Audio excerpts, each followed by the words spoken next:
Je voudrais que vous compreniez quelque chose.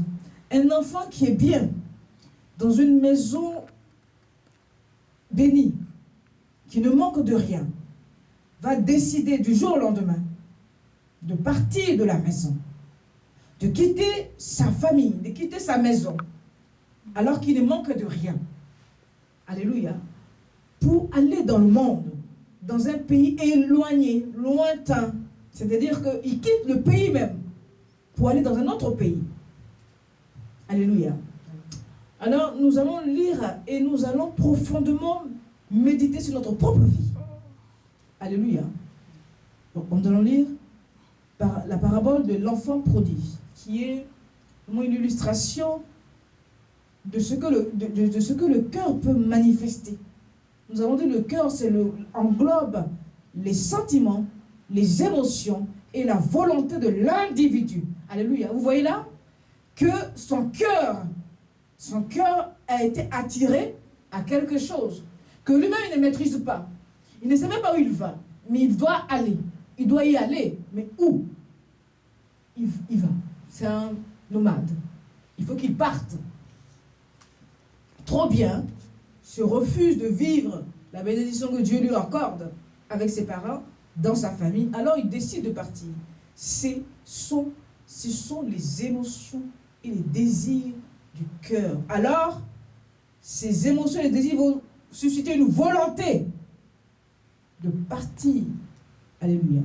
Lisons ce passage. Il se mit à réfléchir et se dit. Il dit encore, un homme avait. Il dit encore, un homme avait 2 fils. Le plus jeune dit à son père. Un homme avait 2 fils. Le plus jeune dit à son père. Mon père, donne-moi la part de l'héritage qui doit me revenir. Donne-moi la part de l'héritage qui doit me revenir. Son père est encore vivant. Le père leur partagea alors ses biens. Et le père leur partagea son bien. Peu de jours après. On appelle ça comment? L'héritage. Alors que l'héritage doit se partager lorsque le père décède. Donc c'est un enfant qui a vraiment quelque chose en lui qui n'est pas bien. Alléluia. Ensuite, le père leur partagea alors ses biens. Peu de jours après, le plus jeune fils ramassa tout et partit pour un pays éloigné où il gaspilla sa fortune en vivant dans la débauche. Peu de jours après, le plus jeune fils, ayant tout ramassé, partit pour un pays éloigné où il dissipa son bien. Tout ramassé, ça veut dire il a pris toutes ses affaires. Alors, prendre tout veut dire quoi? Ça veut dire il ne pensait plus revenir. Il pensait refaire sa vie là-bas. Donc, il avait déjà construit un autre projet, un autre avenir, mais pas avec sa famille. Il coupait les liens. Alléluia. Il coupait les liens familiaux. Son cœur.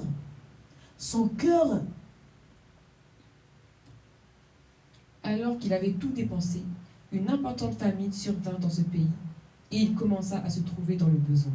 Lorsqu'il eut tout dépensé, une grande famine. Alléluia. Lorsqu'on parle de grande famine, ça veut dire toute la nation, tout le pays. Alléluia. Survient dans ce pays et il commença à se trouver dans le besoin. Puisqu'il a tout dépensé, il n'a pas été économe. Il n'a pas réfléchi à l'avenir. Il ne s'est pas projeté dans l'avenir. Il a vécu à l'instant présent. Il a vécu dans la séduction. Il a vécu comme les gens du monde. Il a tout délapidé. Alléluia. Il alla se mettre au service d'un des habitants du pays, qu'il envoya dans ses champs garder les porcs. Néanmoins, commence quelque chose dans son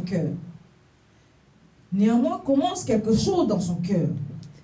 Là, il commence à réfléchir comment pouvoir survivre dans ce pays. Là, quelque chose commence à mûrir dans son cœur. La prise de conscience. Il était dans un état d'innocence. Alléluia. Il était dans un état d'innocence. Il a tout délapidé sans réfléchir. Et au moment où il perd tout, il n'a plus rien, alors commence l'esprit de repentance. Est-ce que c'est volontaire? Est-ce que c'est suscité parce qu'il n'a plus d'argent? Est-ce que c'est suscité parce qu'il commence à comprendre qu'il a eu tort? Alléluia. Parce que là encore, s'il ne prend pas conscience, non pas parce qu'il n'a plus d'argent, mais parce qu'il a fait ce qui est mal, ça veut dire qu'il n'est pas repenti. Amen. Donc, dans le prolongement de la lecture, nous saurons si c'est une prise de conscience qui vient à l'intérieur de lui, c'est-à-dire du cœur, ou qui vient de ses émotions humaines. Amen. Il aurait bien voulu se nourrir des caroubes que mangeaient les porcs, mais personne ne lui en donnait. Il aurait voulu se rassasier des carouches que mangeaient les pourceaux, mais personne ne lui en donnait. Vous vous imaginez quelqu'un qui est né dans la noblesse va se retrouver dans une situation de détresse extrême au point d'être attiré à vouloir se nourrir de ce que mangent les porcs. Se souiller, moi-même se souiller par la nourriture animale. C'est l'extrême. Le cœur nous pousse à l'extrême jusqu'au bout de l'échec. Alléluia. Il se mit à réfléchir et se dit: combien d'ouvriers chez mon père ont du pain en abondance, et moi, ici, je meurs de faim. Vous voyez ce verset? Je voudrais que vous entourez le verset 17, car c'est à partir du verset 17 que nous allons nous instruire à travers la parole de Dieu. L'enfant commence à réfléchir parce qu'il se trouve dans une situation que Dieu a suscitée, comme du temps de Jonas. Vous vous souvenez du temps de Jonas? Dieu a suscité quelque chose qui a amené Jonas à réfléchir. Dieu suscite quelque chose pour pousser l'enfant, parce que Dieu l'aime. Dieu l'aime. Dieu provoque une situation qui va amener l'enfant à une prise de conscience. Non pas, pour l'instant, pas à la repentance, mais une prise de conscience. L'enfant va commencer à prendre conscience de la qualité de vie qu'il avait dans sa maison familiale, auprès de son père biologique. Comment il était traité, son statut social, l'amour de son père envers lui, le cœur de son père envers lui, la justice de son père envers lui. C'est ainsi que le Seigneur est juste envers nous. Vous comprenez? C'est ainsi que le Seigneur est juste envers nous. Je voudrais que vous entourez le verset 17, car c'est à partir de ce verset que nous allons nous instruire dans la parole du Seigneur. Nous continuons. Je vais retourner vers mon père. Je vais retourner vers mon père. Et je lui dirai. Et je lui dirai. Père, Père, j'ai péché contre le ciel. Je péchais contre le ciel. Et contre toi. Vous voyez, c'est un enfant qui a la connaissance de la parole de Dieu. Car le Seigneur dit dans sa parole, dans Exode chapitre 20, la loi, que respecte et honore ton père et ta mère, afin que tes jours sur terre soient prolongés. Alléluia. Et lui ne dit pas à Père, il ne commence pas par dire, Père, j'ai péché contre toi. Il dit, j'ai péché contre le ciel. Et qui vit dans le ciel? Dieu. Parce qu'il a péché contre son père, alors il ressent. Il ressent. Dieu met en lui qu'il a péché contre lui. Quand tu as péché contre ton père, contre tes parents, alors tu as péché contre Dieu. Quand tu as péché contre ton prochain, alors tu as péché contre Dieu. Parce que Dieu, tu ne peux pas le voir. Mais ton prochain, tu le vois. Si tu n'aimes pas ton prochain, si tu ne vas pas vers ton prochain pour dire « Jésus t'aime », il peut te sauver. C'est que tu n'aimes pas Dieu. Tu peux être spirituel comme tu veux.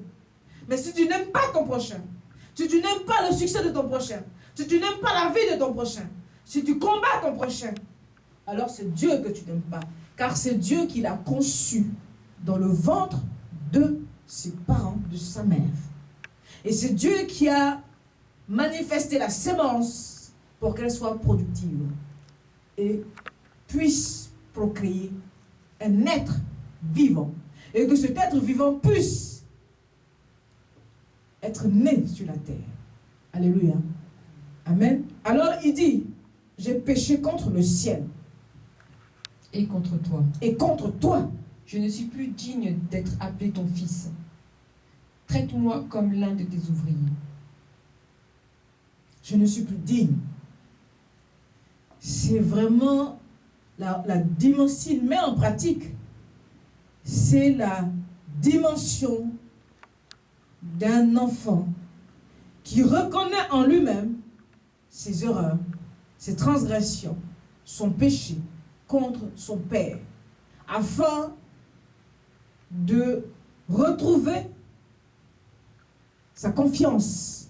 Je ne suis plus digne. L'enfant ne dit pas ça pour que son père l'aime. Il dit ça parce qu'il le ressent. Alléluia. Il ne faut pas dire les choses parce que tu attends quelque chose en retour. Alléluia. Mais il faut exprimer ton amour pour le Seigneur parce que c'est ton Seigneur. C'est lui qui te donne la vie. Même lorsqu'il te châtie, tu l'aimes. Alléluia. Le père, ton père biologique, tu vas toujours l'aimer. Parce que vous êtes attachés éternellement. Mais Dieu, tu dois avoir la volonté parce que ce n'est pas un lien de sang. C'est une volonté du cœur. Alléluia. Ton père biologique, que tu l'aimes ou pas, il est ton père. Les choses finiront par s'arranger sur la terre.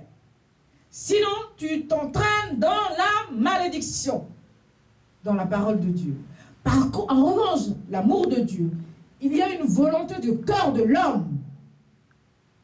Tu dois aller vers le Seigneur. Et le Seigneur viendra vers toi. Car il est le premier à t'aimer. Il est le premier à t'avoir choisi. Et parce qu'il t'a choisi, il a permis ta naissance. Vous comprenez? Il dit à Jérémie, avant même que tu ne sois conçu dans le ventre de ta mère, je te connaissais. Quand bien même que mon père et ma mère me laisseront, toi l'Éternel, tu me recueilleras. Vous comprenez? Ce sont les paroles qui doivent amener quiconque, peu importe ce que tu as fait ou ce que tu es, à aller vers le Seigneur. Car le Seigneur ne nous rejettera jamais.